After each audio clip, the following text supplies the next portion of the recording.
Were you worried? It is 8:31. Were any of you worried that I might not be popping on? Sorry about that. I was a little bit late. Charlie, how are you today? Tally is in. All the regulars, the people I love the most. Right on. I hope everyone is doing well. I got to tell you guys, um, I did not know. I was kind of scrambling for topics today, but I think we could figure this out. Um, Lots going on. Let's let some people roll in. Come on in, everybody. Lee Kenton, how you doing, buddy? I hope you're doing well. Vaughn Swab, very good to see you. Egan from Florida joins us once again.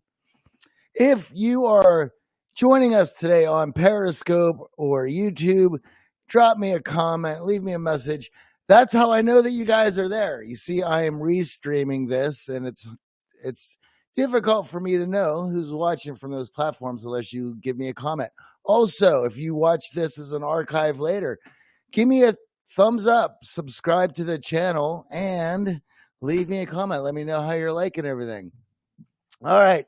So, Lee, all great here. Lee, are you in London? I can't remember. I know it's the British Isles, but I couldn't remember if you were in London or what the case was. How is COVID there? That's the question, guys. You know, here we are. We're moving into month 5 of this. And today I woke up, I was looking for topics, and I had noticed it's an actual, comparatively, it's a slow news day. Two things about that. Number one, I was kind of bummed there wasn't anything that I was really excited to talk about. But at the same time, 5 months of this, I'm tired of there being too much news every day, or just things that I can't even talk about because I'm trying not to get myself in trouble. Lee says, "No, I'm up here in some dump in the north. We're acting like COVID doesn't exist at the minute." Right on, Lee. So guys, here is something that I have been coming to. Been coming to a head. So I'm 46, and relatively fantastic health, meaning I eat well, whole foods, and I work out practically daily. And but yet, I've heard the horror stories of COVID, at least for the folks who have had permanent respiratory issues since upon getting it. And granted, I understand that most people seem to be asymptomatic or have mild effects, but when you're rolling the dice, taking the risk of having your lungs damaged is certainly not high on my list. However, I am getting to a place after 5 months where I'm slowly getting annoyed about the whole thing. I mean,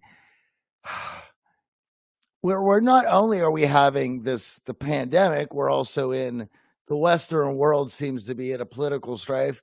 In fact, the whole world, due to the pandemic, seems to have pushed any other cultural problems to the surface in many places. And this is just what happens when people get rattled. There's an intersection of life where politics, philosophy, and culture kind of join hands. The trifecta of social phenomena. All three of those play a large role in our lives. And for many, it's a surface level intersection where those three, where if you're not conscious of it, they play a role. But you can also dive into each each of those in a social level, or at least where they intersect socially, to get a better understanding of yourself. In self-development, you're looking at all three of those. Culture is the social, is the culture seems like the social playground that influences us in our daily habits and mindsets. Charlie says there are people who believe that you are in your house for the last 5 months, only coming out for groceries. Well, pretty close. I've been trying to stay cautious and working, but it's getting to the point where I want to just start living my life again, but being careful for myself and others. So back to this triangle of politics, culture, and philosophy. Culture seems the attitudes and the temperament and trends of how we connect, where philosophy tends to be how we maneuver through that world, what we choose as a worldview, and how to maneuver through it. I can't pronounce your name, Harishkesh, and Cindy says hello over in YouTube. Well, hello back. Now, philosophy having the realm of how will I behave in this culture that I find myself in, and then with politics directing and being responsible for the overall shifts in policy and rules to where we live. So you have culture, which are the social trends, philosophy, which is an individual aspect of how we view the landscape and social landscape of the world, and how we're going to maneuver through it, with politics being the top down rules and structure in which we have to play this game. And I was thinking about it yesterday. With the pandemic and the internet at our disposal, and use of our internet, which is how all of us are dealing with the pandemic, the cultural shifts have been moving quite rapidly, and it's difficult to really understand what our culture will be when we come out to the other side of this. And I feel like the culture, the trends in which that we move with culturally are shifting so fast, it's kind of difficult.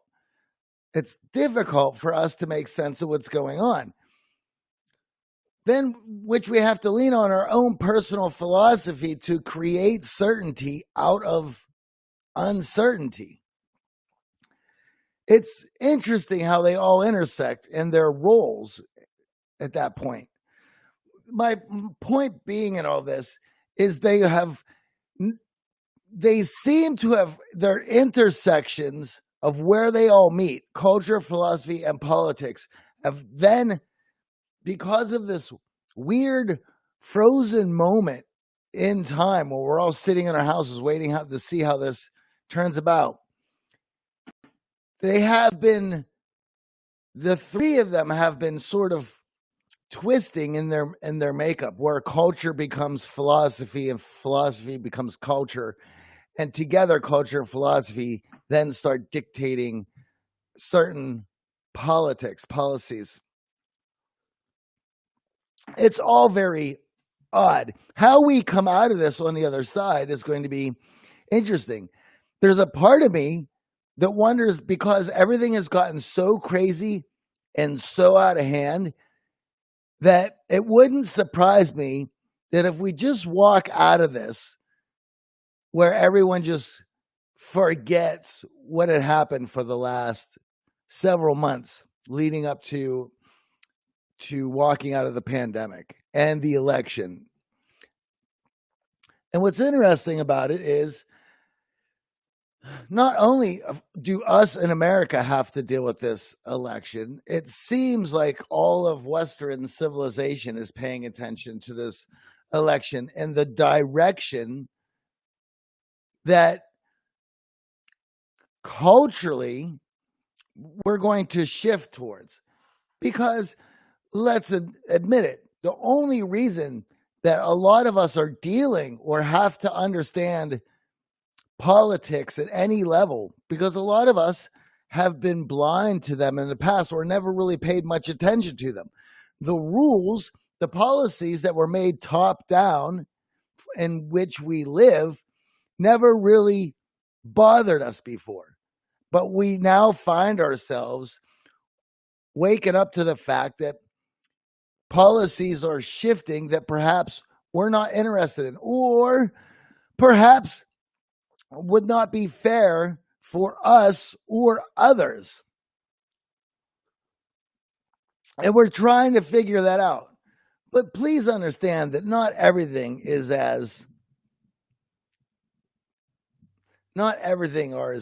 are as they seem. And if you want to get into a debate or you want to engage in the politics, culture, and philosophy that is going on, it would behoove you to get an understanding of how you feel about what is set up first before you think about wanting to change it. They're all complicated subjects. Culture in and itself is a bottom-up built. It is a bottom-up built aesthetic that has evolved over time. I mean, you look at one aspect of popular culture, let's say music, and you can see, take popular music, and you can look at its evolution since the 40s, and it's well documented, well beyond that. But as it became a force in young people's lives,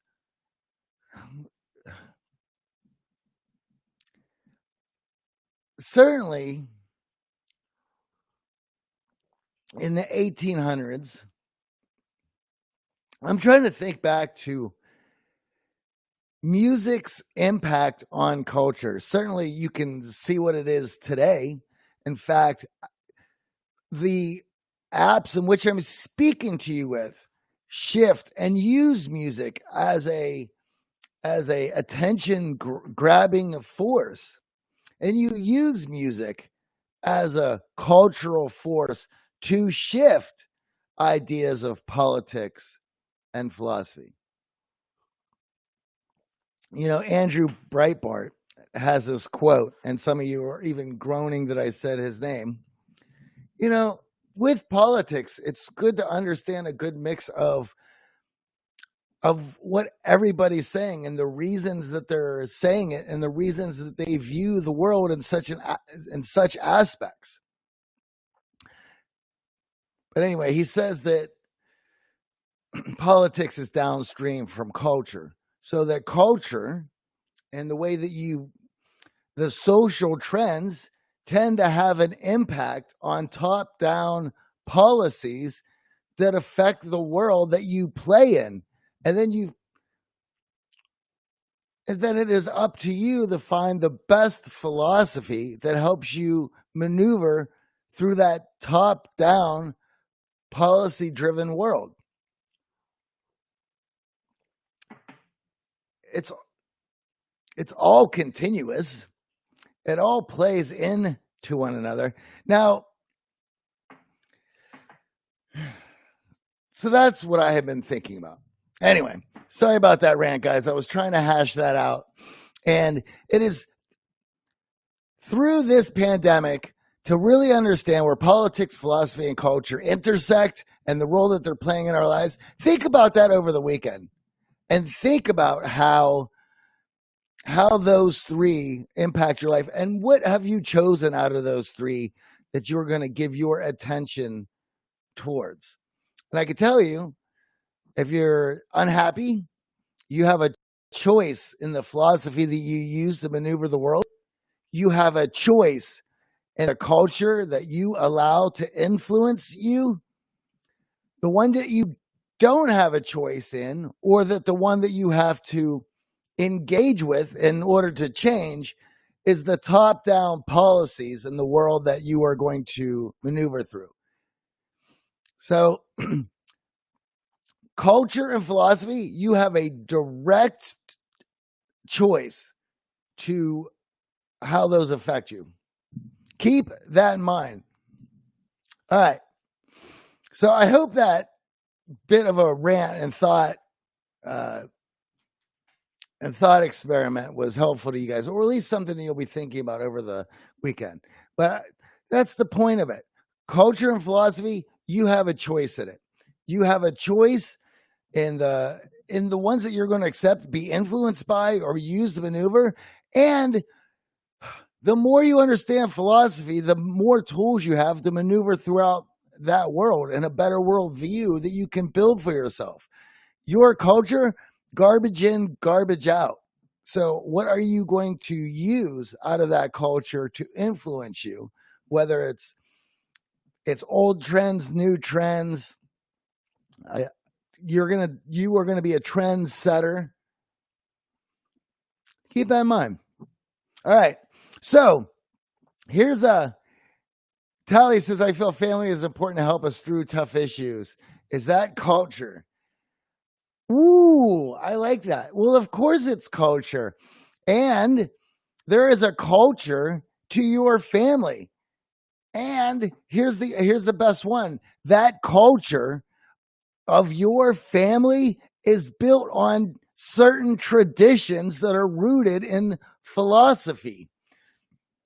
Think about this. If your family uses a Judeo-Christian tradition, well, that is the culture of your family. It's rooted in a philosophy.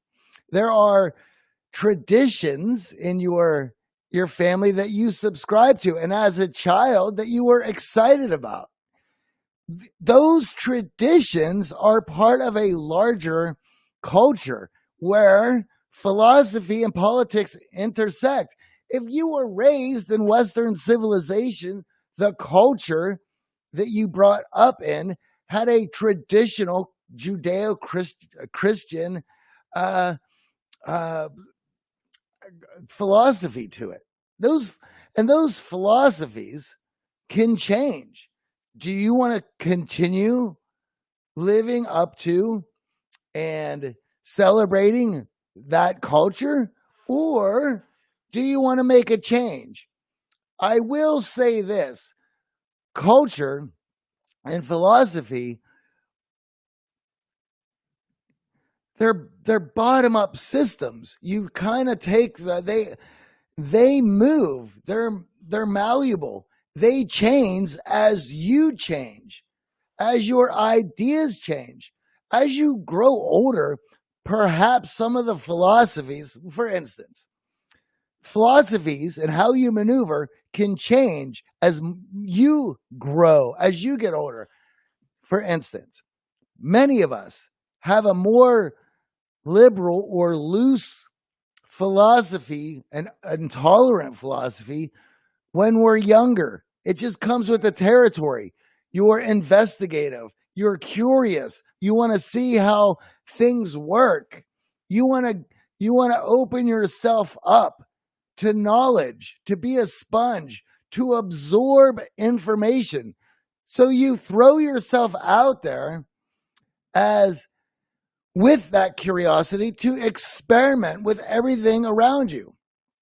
Now, as you grow older, you begin to learn what isn't beneficial to you, Or what experimentation has led you down bad paths? Or what experimentation had led you to outcomes of that you did not desire? And when you end up in outcomes that you do not desire, you have to then go back and look at choices based on philosophy and then choose new paths until you come up with a desired outcome. Now, here's the kicker. Once you start choosing outcomes that lead to a better desired outcome, you tend to make more choices in that same tradition. That tradition is going to be rooted in some sort of philosophy. Going back to my point, when you're younger, you're more open to these things. As you grow older, you learn what works best for you. And because you learn what works best for you, you tend to stick to those ideas.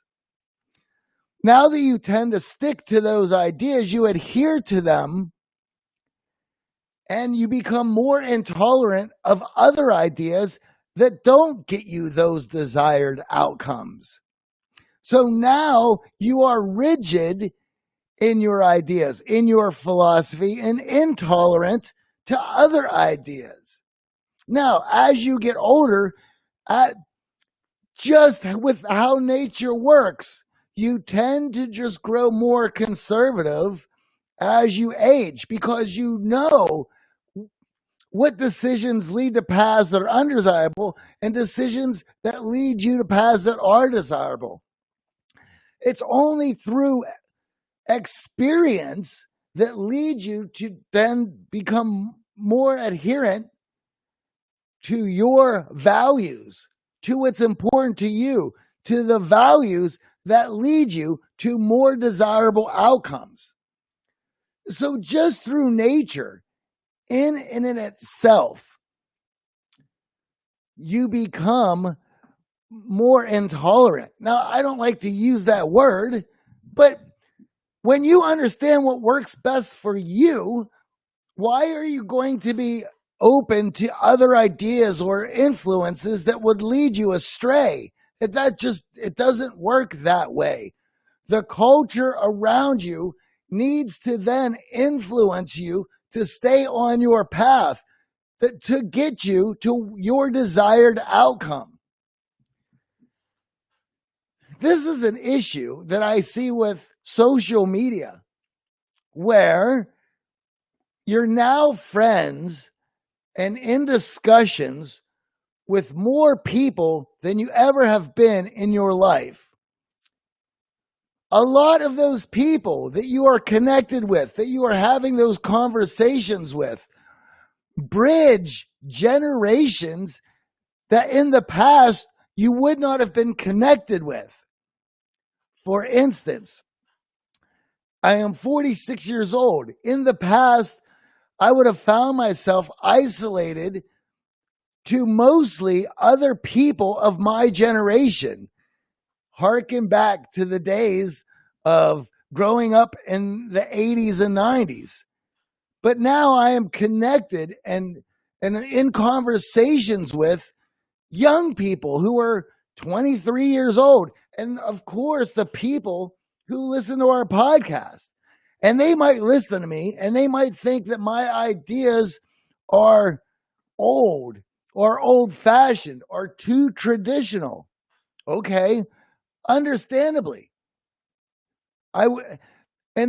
Those young people would also view me as somebody who would probably be less tolerant. Why? Because I know the ideals and values that allow me to move closer to my goals and the ideals and values that don't.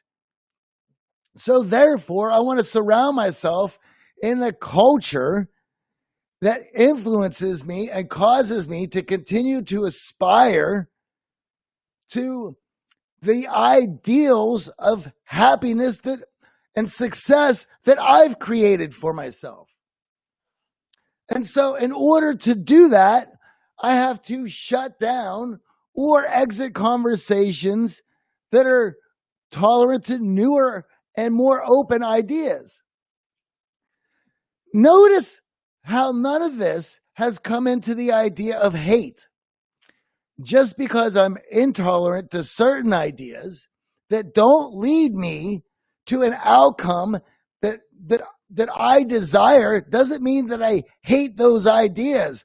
I just don't need them in my life.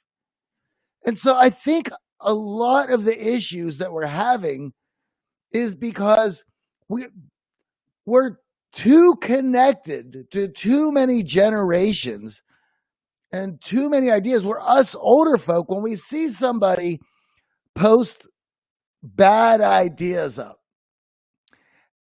we feel the need to want to mentor those people and say, hey, you know, these ideas that you're subscribing to may not be the best for you, may not lead you to where you want to go. Here's a better idea. And do you know what young people say to that? They tell you to go fuck yourself. They tell you they don't want to hear it. And I don't blame them, because I would have said the same thing. D Tough says, love the podcast. Well, thank you very much. I appreciate that. This doesn't mean that I am hateful. This doesn't mean that I think you and your ideas are stupid. I could. My point in being is we are more connected than we ever have been in the past. And because of that, we are now seeing the generational cultural battles take place that I don't really think even need to be had. The idea of being connected to so many people is probably a bad idea in the first place. The only reason that we're now coming to terms with that is because this is a sociological experiment that we had no idea what was going to be the outcome. And here we are in a flat out culture war, with hate being too easily thrown around, because there was a lot of people who were uptight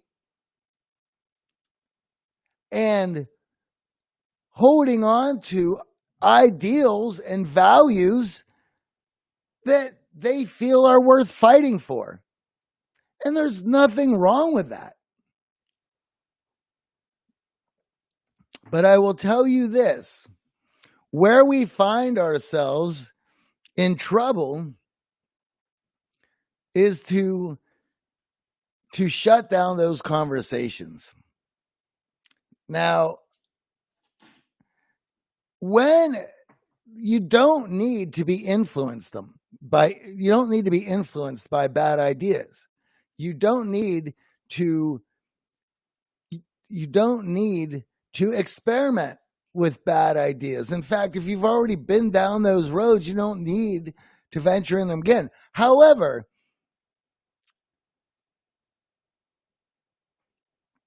it is when you start to put your ideas on others, or get them to conform to certain ideas that you think would be best for them, well, then we have a problem. Why?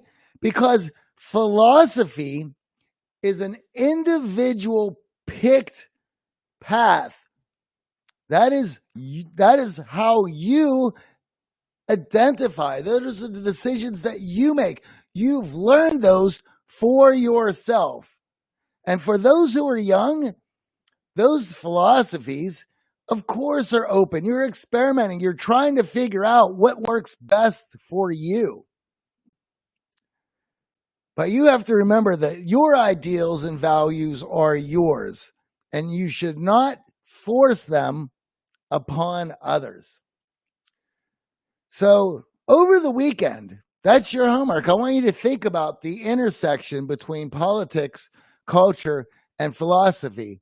Try to separate yours into 3 different categories and look at them for what they are. Think about the philosophy that you subscribe to. Is it getting you the results and the outcomes that you want? Are you happy? If not, where has that philosophy led you wrong? What is the culture that influences you to hold dear and to stay on the path of your philosophy? Is the culture that you are absorbing, consuming, is it inspiring? Is it uplifting? Does it keep you inspired to strive for your best? And then politically, what are the rules that are made top down in which you live that you have a difficult time with? Are there rules that have been and policies that have been laid upon you that you just can't deal with? Well, then there's your moment of activism where you lobby for changes in policy, not force culture to force people into your philosophy. Those are separate. You look for the people who think the way you do, and you arrange yourself and assemble yourself so you have a voice in policy. So the intersection where politics, philosophy, and culture join, that is your homework. Think about it. What do those things look like? Charlie asked, do we have to do a test this coming Monday? No, you do not. But you do have to answer to yourself those questions. And perhaps those questions that you then begin to ask yourself put you on an epic journey. It is those epic journeys that give you the best results for you to live your life. Everyone needs to go on a hero's epic journey to find out about themselves. All right, guys, thank you for entertaining me today. I'm sorry if I ramble a little bit. As I said, it was one of those days where we actually didn't have major news, and I enjoyed that. And we got to have a thought experiment. Thank you for entertaining me with that thought experiment. And perhaps it got you thinking a bit. It has certainly got me thinking. All right, guys, I've already ran long. You have a wonderful weekend, and I will see you guys Monday, 8:30 a.m. Cheers.